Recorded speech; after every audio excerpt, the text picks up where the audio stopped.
Electrostatics में हमने electrical capacitance को ख़त्म कर लिया था। इलेक्ट्रिकल कैपेसिटेंस के ख़त्म हो जाने के बाद अब हम लोग का चैप्टर का अगला टॉपिक कैपेसिटर यानी संधारित्र स्टार्ट होगा। हम लोग का चैप्टर वैद्युतधारिता और संधारित्र चल रहा था। हमने वैद्युतधारिता को ख़त्म कर लिया था और वैद्युतधारिता के ख़त्म हो जाने के बाद हम लोग चैप्टर का अगला पार्ट स्टार्ट करेंगे जो संधारित्र होगा। मैंने स्टार्टिंग में ही आपको बताया था कि चैप्टर को हम लोग दो पार्ट में डिवाइड करके पढ़ेंगे। पहले पार्ट में हम लोग वैद्युतधारिता का स्टडी करेंगे और जैसे ही वैद्युतधारिता खत्म होगा फिर हम लोग संधारित्र का स्टडी करेंगे। तो आज का हम लोग का टॉपिक होगा कि कैपेसिटर या इसी कैपेसिटर को निजी भाषा में हम लोग कंडेंसर के नाम से जानते हैं और हिंदी में इसे हम लोग संधारित्र कहते हैं। तो आज का हम लोग का टॉपिक होगा कि कैपेसिटर होता क्या है। सबसे पहले तो हम लोग जानेंगे कि कैपेसिटर होता क्या है, फिर जानेंगे कि सर्किट में इसका क्या रिप्रेजेंटेशन होता है, क्या रिक्वायरमेंट आ गई कि कैपेसिटर का यूज होने लगा, कैपेसिटर और सेल में क्या अंतर होता है, और लास्ट में हम लोग इस लेक्चर में जानेंगे कि कैपेसिटर कितने प्रकार का होता है। तो एक एक चीजों को हम लोग सीक्वेंस में समझते हुए चलेंगे। सबसे पहले तो यह जाना जाए कि कैपेसिटर या कंडेंसर होता क्या है, माने संधारित्र क्या है।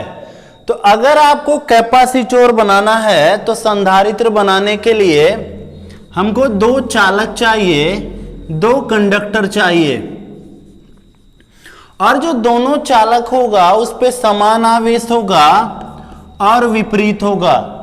कैपेसिटर में दो कंडक्टर होता है और दोनों कंडक्टर पे बराबर और विपरीत आवेश होगा, माने एक पे जितना पॉजिटिव होगा दूसरे पे उतना निगेटिव होगा। अगर आपको कैपेसिटर बनाना है तो आपको दो कंडक्टर चाहिए। हमारा दो कंडक्टर हो गया, एक पे जितना पॉजिटिव होगा दूसरे पे उतना निगेटिव होगा और बीच में क्या होगा, डाई इलेक्ट्रिक होगा। डाई इलेक्ट्रिक यानी परावैद्युत, आसान भाषा में कहा जाए तो वैद्युत अचालक होगा। जैसे मान लो ये हमारे पास दो कंडक्टर है, एक यह कंडक्टर हो गया, एक दूसरा कंडक्टर हो गया। दो कंडक्टर है, हमारे पास दो चालक है। अगर दोनों चालकों पे बराबर और विपरीत आवेश हो, एक पे जितना पॉजिटिव हो दूसरे पे उतना ही निगेटिव हो और इनके बीच में परावैद्युत हो। अच्छा, परावैद्युत माने अचालक आसान भाषा में, जैसे वायु हो गया, जल हो गया, माइका हो गया, यह सब क्या होगा, परावैद्युत। परावैद्युत माने अचालक। डाई इलेक्ट्रिक, डाई इलेक्ट्रिक क्या होगा, जैसे वायु हो गया, जल हो गया, कांच हो गया, माइका हो गया। तो दोनों जो चालक होगा जिन पे बराबर और विपरीत आवेश है, अगर इनके बीच में कोई परावैद्युत रख दिया जाए तो इसी उपकरण का नाम क्या होगा, संधारित्र होगा। संधारित्र क्या होगा, तो समान और विपरीत आवेशित दो चालकों के मध्य परावैद्युत रखने पर बने उपकरण को क्या कहेंगे, संधारित्र। संधारित्र में हमारे पास दो कंडक्टर होगा, दोनों कंडक्टर पे बराबर और विपरीत आवेश होगा और इनके बीच में क्या रखा जाएगा, डाई इलेक्ट्रिक। अगर आप कुछ नहीं रखेंगे तो एयर होगा और एयर भी क्या होता है, एक प्रकार का डाई इलेक्ट्रिक होता है। तो कैपेसिटर क्या होता है, हमारे दिमाग में एक आइडिया लगा कि कैपेसिटर में दो कंडक्टर होगा और दोनों कंडक्टर पे बराबर और विपरीत आवेश होगा और बीच में परावैद्युत होगा। तो कैपेसिटर क्या होता है हमने समझ लिया। अभी मैं इसकी डिफिनेशन लिखवाता हूं, लेकिन उससे पहले हम लोग यह समझा जाए कि इसकी रिक्वायरमेंट क्यों आई, क्या जरूरत आया कि कैपेसिटर का इन्वेंशन हो गया। तो सबसे पहले हम लोग जरूरत समझा जाए। तो आपने अब तक यह देखा कि कोई भी जो कंडक्टर होता है उसका धारिता बहुत कम होता है। आपने किसी भी कंडक्टर की धारिता को निकाला तो वह पिको फैरेड में आ रहा था, नैनो फैरेड में आ रहा था। यहां तक पृथ्वी की धारिता 711 माइक्रो फैरेड यानी 10⁻⁻⁶ फैरेड आया। तो किसी भी चालक की जो धारिता होती है वह बेहद कम होती है और चालक में आवेश की कम मात्रा को रखा जा सकता है। कोई भी जो चालक होगा, चालक की धारिता कम होगी और चालक में आवेश की कम मात्रा को आप रख पाएंगे। और अगर आप चालक का आकार बढ़ाएंगे भी तो भी आकार बढ़ाने पर धारिता में नगण्य परिवर्तन होता है। और इसी समस्या के समाधान के लिए हम लोग क्या लाएंगे? कैपेसिटर यानी संधारित्र लाएंगे। संधारित्र एक ऐसा उपकरण होगा जिसका आकार भी बड़ा नहीं होगा और धारिता भी पर्याप्त होगी। तो सबसे पहले आप रिक्वायरमेंट में लिखते हुए चलेंगे। लिखिए, किसी चालक की धारिता बेहद कम होती है, किसी चालक की धारिता बेहद कम होती है। चले मैं इंग्लिश भी लिख देता हूं।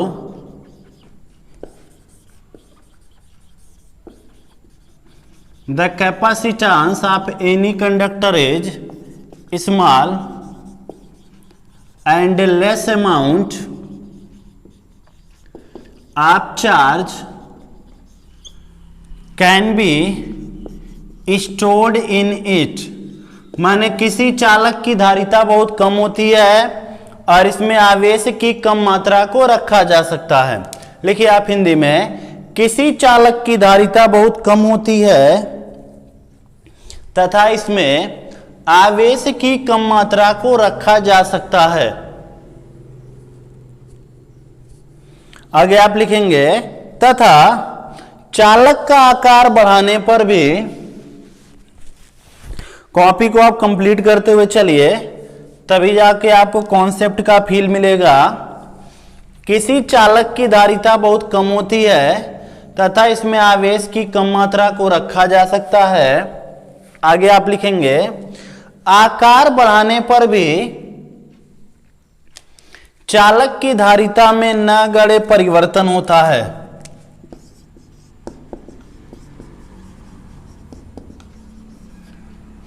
An increasing size of conductor negligible change in capacitance is observed।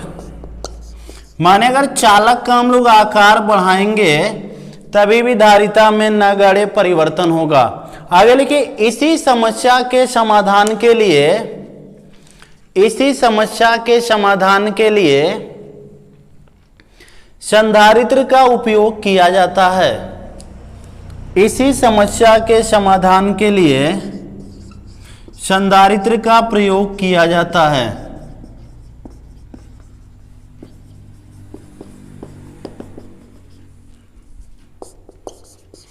तो दोबारा आप इस बात को समझेंगे कि क्या रिक्वायरमेंट आई कि संधारित्र का आविष्कार हुआ। तो किसी भी चालक की धारिता बहुत कम थी और उसमें आवेश की कम मात्रा को रखा जा सकता है। आपने किसी भी चालक की धारिता को कैलकुलेट किया वैद्युत धारिता में, तो चालक की धारिता बहुत कम आ रही थी और इसमें आवेश की कम मात्रा को रखा जा सकता है। अगर धारिता को बढ़ाने के लिए हमने आकार बढ़ाया तो आकार बढ़ाने पर भी धारिता में नगण्य परिवर्तन हुआ। और इस समस्या के समाधान के लिए हम लोग संधारित्र लाएंगे। संधारित्र एक ऐसा उपकरण होगा जिसमें हम लोग चालक का आकार बढ़ाएंगे भी नहीं और धारिता में पर्याप्त वृद्धि की जा सकती है।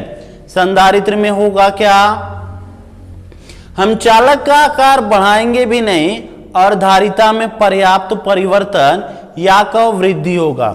कैसे होगा इसको समझा जाए तो रिक्वायरमेंट हमने जान लिया कि क्या रिक्वायरमेंट था कि कैपेसिटर आया, चालक की धारिता कम थी, इसमें कम चार्ज को स्टोर किया जा सकता था और अगर हमने चालक का आकार बढ़ाया तभी भी धारिता में नगण्य परिवर्तन हुआ और यही रीजन है कि कैपेसिटर को लाया गया।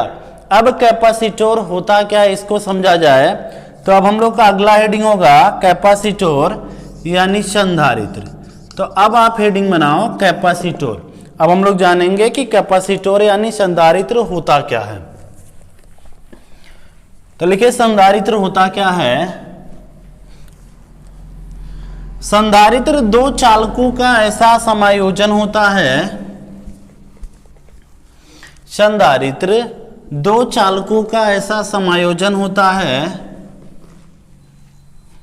संधारित्र दो चालकों का ऐसा समायोजन होता है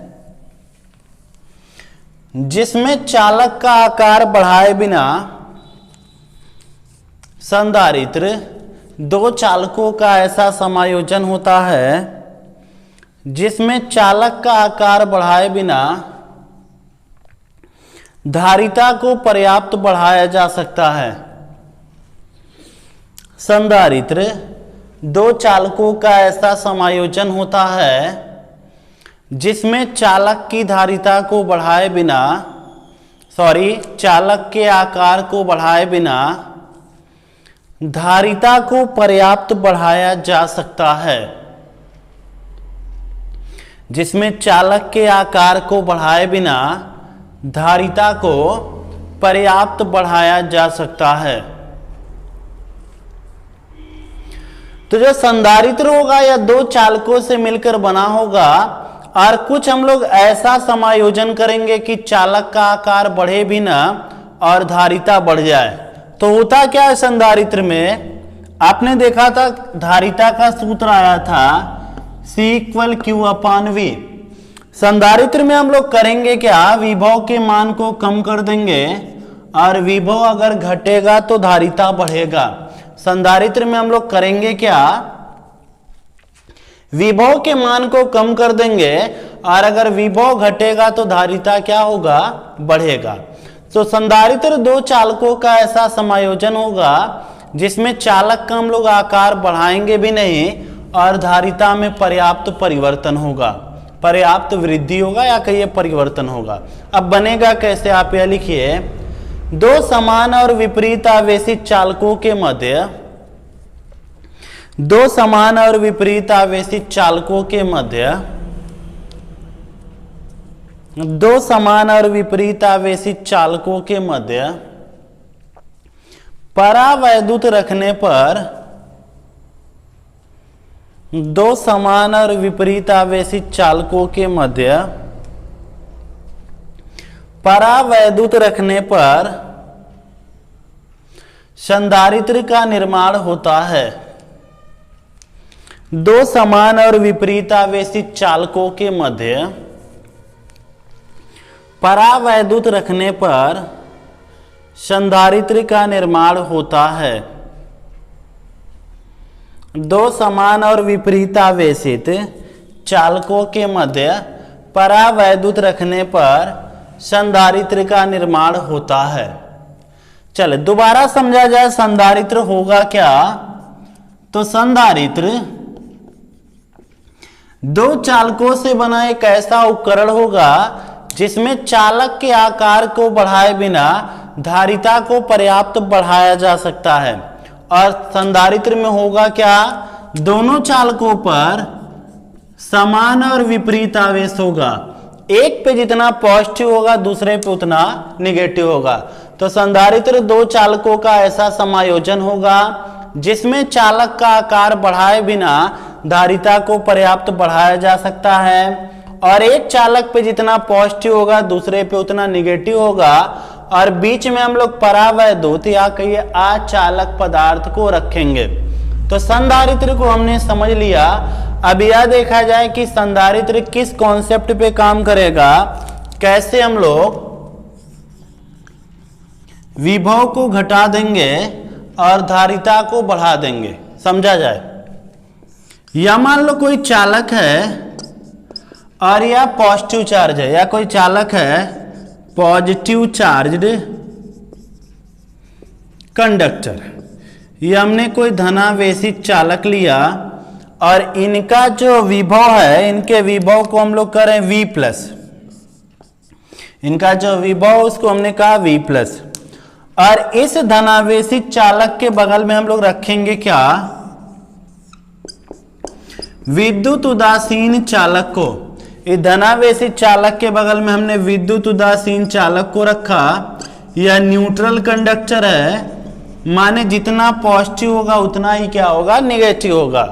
तो ये धनावेशी चालक के बगल में हमने एक विद्युत उदासीन चालक रखा, तो होगा क्या, सबको मालूम है कि इंडक्शन का घटना होगा यानी प्रेरण होगा। अच्छा, प्रेरण क्या होगा, यह समान आवेश को प्रतिकर्षित कर देगा और विपरीत आवेश को आकर्षित कर देगा। तो यहाँ पे प्रेरण की घटना होगा, प्रेरण माने यह समान आवेश को प्रतिकर्षित कर देगा और विपरीत वाले आवेश को आकर्षित करेगा। अब इस वाले कंडक्टर को जो विद्युत उदासीन था, इसको हम लोग अर्थिंग देंगे, माने इसको हम लोग ग्राउंड से जोड़ेंगे। तो ऐसा करने पे जो पॉजिटिव चार्ज होगा वह पृथ्वी में चला जाएगा। क्यों चला जाएगा, इस पॉजिटिव को यह पॉजिटिव रिपेल किया तो यह पृथ्वी में चला जाएगा, निगेटिव नहीं जा पाएगा, क्योंकि निगेटिव जो होगा वह इस वाले पॉजिटिव के आकर्षण बल में बधा होगा। जैसे इस विद्युत उदासीन चालक को हमने अर्थिंग दिया, यह जो पॉजिटिव होगा वह पृथ्वी में चला जाएगा, क्योंकि यह वाला पॉजिटिव इनको रिपेल करेगा। निगेटिव नहीं जा पाएगा, क्योंकि यह वाला पॉजिटिव इनको खींच के रखा होगा। चले भाई, यह चला गया पृथ्वी में। अब आगे कहानी क्या होगा, यह पहला वाला पॉजिटिव चार्ज कंडक्टर जिनका विभव V+ है, जब यह पॉजिटिव अर्थ में चला गया तो यह कैसा होगा, निगेटिव चार्ज हो जाएगा और इनके विभव को हम लोग V- कहेंगे। अब आप देखो परिणामी विभव कितना होगा, रिजल्टेंट पोटेंशियल परिणामी विभव। परिणामी विभव कितना होगा, तो आपको मालूम है धन के का विभव को धन लेते हैं और ऋण के का ऋण लेंगे, तो परिणामी विभव होगा V+ माइनस V-। तो जो विभव होगा उसका मान घटेगा, क्योंकि इसमें कुछ घट गया, और जब विभव घटेगा तो धारिता बढ़ेगा, क्योंकि आपको मालूम है कि धारिता होता आवेश बटे विभव, धारिता होता आवेश बटे विभव। अगर विभव का मान घटेगा तो धारिता का मान बढ़ेगा। इसको आप छापेंगे, फिर हम लोग दोबारा इसको समझा जाए। दोबारा हम लोग कैपेसिटर के कॉन्सेप्ट को समझा जाए। ये हमारे पास एक पॉजिटिव चार्ज कंडक्टर यानी धनावेशी चालक है। इनके विभव को हमने V+ कहा। इनके बगल में हमने एक विद्युत उदासीन चालक को रखा।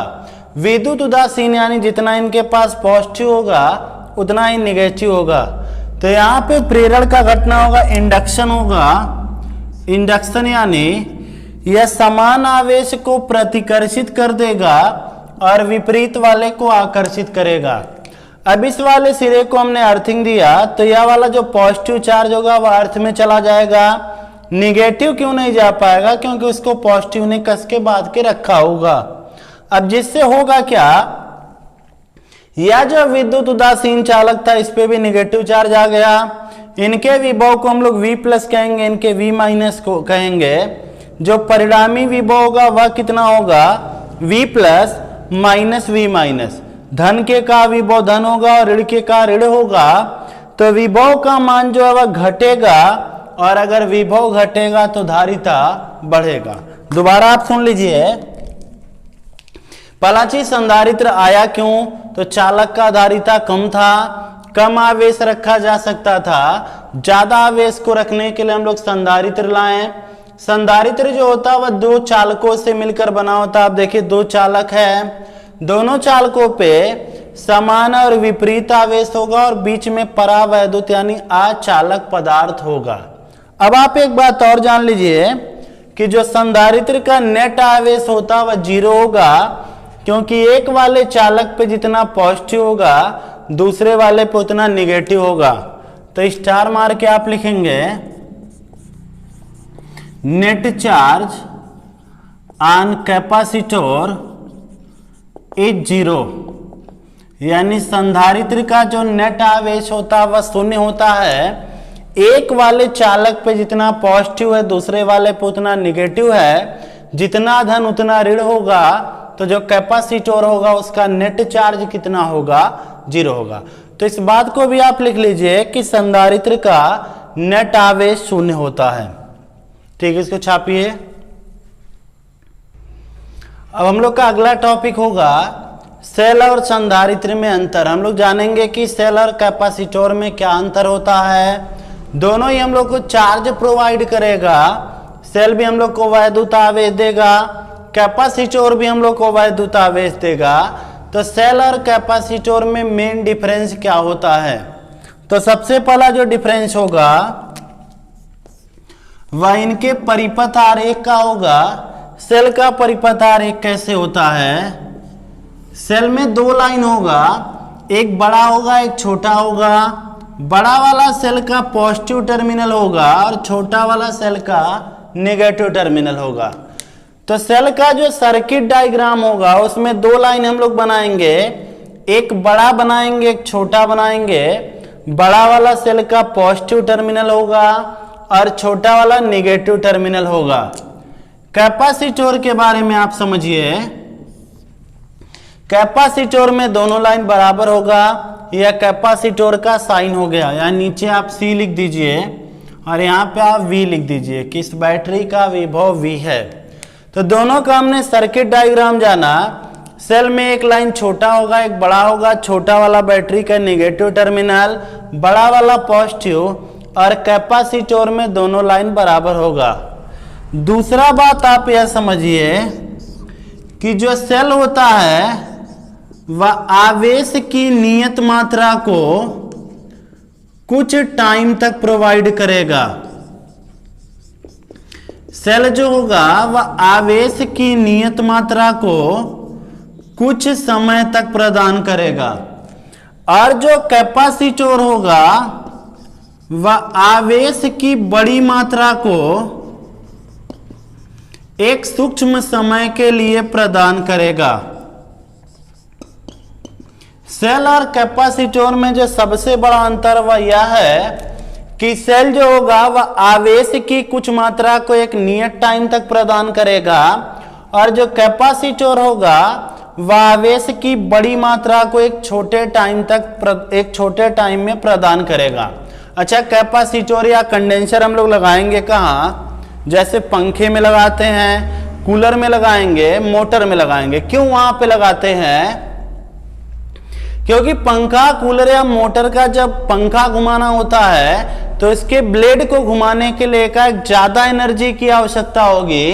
तो कैपेसिटर जो होता है वह स्मॉल टाइम के लिए लार्ज अमाउंट ऑफ एनर्जी या चार्ज को प्रोवाइड करेगा, जिससे पंखे, कूलर या मोटर का जो ब्लेड होगा वह घूम जाएगा।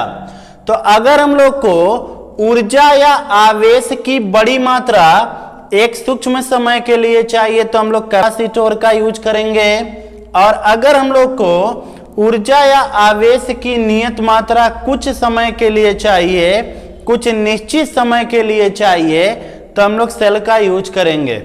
इसको समझाने के लिए मैं एक छोटा सा एग्जांपल लेता हूं। ये हमारे पास कोई बांध है या कोई डैम है, कोई बांध है, और इस बांध में मान लीजिए 5 गेट है। G1 हो गया पहला गेट, या G2 हो गया दूसरा गेट, तीसरा, चौथा और 5वां गेट। इस बांध में 5 गेट है। अगर बांध के हम लोग किसी एक गेट को खोल दें तो थोड़ा थोड़ा जो पानी होगा वह कुछ टाइम तक मिलेगा। यह कॉन्सेप्ट होगा सेल का। और अगर हम लोग बांध के सभी गेटों को खोलें तो ज्यादा पानी एक छोटे टाइम के लिए मिलेगा। यह कॉन्सेप्ट होगा कैपेसिटर का। तो सेल और कैपेसिटर के कॉन्सेप्ट में मेन अंतर यह है, जहां हम लोग को एक नियत चार्ज कुछ टाइम के लिए चाहिए वहां हम लोग सेल लगाएंगे, और जहां हम लोग आवेश की बड़ी मात्रा एक छोटे टाइम के लिए चाहिए वहां हम लोग क्या लगाएंगे? कैपेसिटर लगाएंगे। तो इन दोनों में यह हो गया मेन अंतर। इसको आप लोग छाप लेंगे। हमने परावैद्युत या डाइलेक्ट्रिक वर्ड को यूज किया था, तो अब हम लोग समझ लिया जाए कि डाइलेक्ट्रिक होता क्या है, परावैद्युत किसे कहते हैं। तो अब आप लोग हेडिंग बना लीजिए कि डाइलेक्ट्रिक क्या होता है, परावैद्युत किसे कहते हैं। तो इसमें आप लिखेंगे कि परावैद्युत होता क्या है। आसान भाषा में अचालक को हम लोग परावैद्युत कहते हैं। देखिए परावैद्युत क्या होता है। वैद्युत अचालक पदार्थ जैसे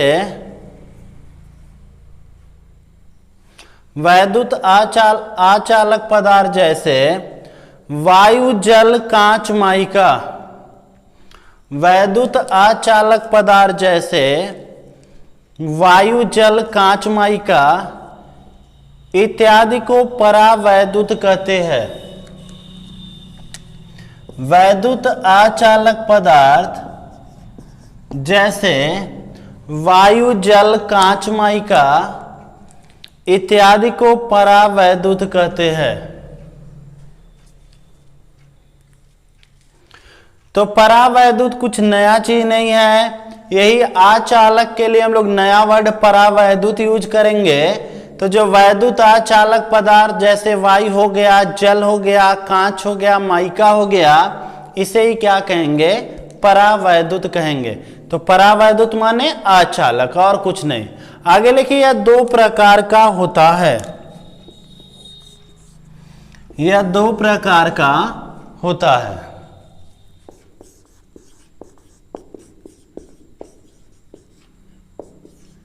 जिसमें पहला लिख लीजिए अध्रुवीय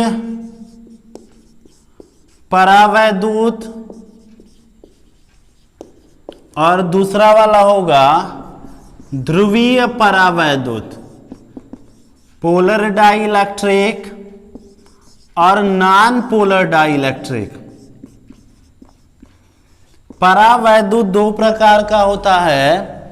पहला लिखिएगा नॉन पोलर डाइइलेक्ट्रिक माने अध्रुवीय परावैद्युत, और दूसरा लिखिएगा ध्रुवीय परावैद्युत। परावैद्युत दो प्रकार का होता है, अध्रुवीय परावैद्युत और ध्रुवीय परावैद्युत। समझा जाए, जिसका डाइपोल मूवमेंट यानी द्विध्रुव आघूर्ण शून्य होगा उसको हम लोग कहेंगे अध्रुवीय, माने ध्रुव ही नहीं है, इसमें कोई पोल नहीं है। जिसका द्विध्रुव आघूर्ण शून्य होगा उसको कहेंगे अध्रुवीय परावैद्युत, और जिसका द्विध्रुव आघूर्ण शून्य नहीं होगा उसको कहेंगे ध्रुवीय परावैद्युत। तो परावैद्युत दो प्रकार का होगा, जिसका द्विध्रुव आघूर्ण शून्य होगा उसको अध्रुवीय परावैद्युत, और जिसका द्विध्रुव आघूर्ण शून्य नहीं होगा उसको कहेंगे ध्रुवीय परावैद्युत। जैसे एग्जांपल बता दूं, H2 हो गया, Cl2 हो गया, N2 हो गया, O2 हो गया, CO2 हो गया। इन सब में होगा क्या, साजे का इलेक्ट्रॉन युग्म ठीक बीच में होगा, तो कोई चार्ज जनरेट नहीं होगा, कोई ध्रुव नहीं होगा, तो इनका द्विध्रुव आघूर्ण शून्य होगा, तो इनको अध्रुवीय परावैद्युत कहेंगे। और अगर असमान इलेक्ट्रोनेगेटिविटी वाले के बीच में बने, तो साजे का इलेक्ट्रॉन युग्म बीच में नहीं होगा, तो उसको क्या कहेंगे, ध्रुवीय परावैद्युत। अच्छा, CO2 के केस में क्या होगा, जो दोनों वाले द्विध्रुव आघूर्ण होंगे वह क्या होंगे, एक दूसरे से कैंसिल हो जाएंगे, तभी भी इसका द्विध्रुव आघूर्ण क्या होगा, शून्य होगा।